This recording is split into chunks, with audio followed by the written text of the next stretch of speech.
Telegramdan 62 million pulimni o'g'irlab qo'yishdi deb mana telefonni olib kelishdi bugun bizga. Mana qaranglar. Assalomu alaykum. Siz bilan Davlat xavfsizlik xizmati mayori aloqaga chiqyapti deb turib, mana bunaqa vizif qilishgan, video vizifdan formali odam ruscha gapirib aloqaga chiqqan. Oke, yaxshi tushunmaganlar.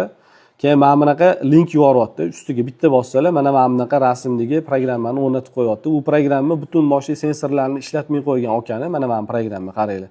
Udalit ham qilisha olmabdi. Bankka ham borganlar, kiber xavfsizlikka ham boribdilar. Telefoningizni polniy tozalatib, diagnostik qildirib yuboring deyishdi mana. Udalitni bossa ham udalit bo'lmaydi. Informatsiyasi kirsa otib yuboradi. Hech qanaqasiga buni to'xtatib bo'lmayapti. Agar hozir internet yoqib bo'lganda yana nimadirlar qilayotgan bo'lishi mumkin edi.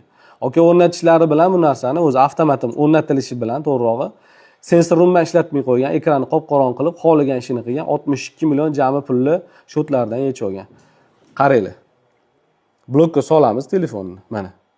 Qayta yoqishni bosamiz, mana o'chirib qo'yadi. Xuddi mana shunaqa ish bo'lgan. Hozir agar internet yoqib bo'lsa, bundan ham battar holat bo'lgan bo'lardi.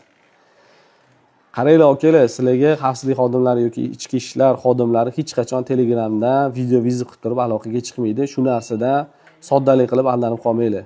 Shu va shunga o'xshash muammolar bo'lsa, bemalol bizga murojaat qilishingiz mumkin. Qo'ldan kelgancha yordam beramiz. Hammani ogoh qilib, ogohlikka chaqirib, bu videoni yaqinlarga jo'natib qo'yamiz.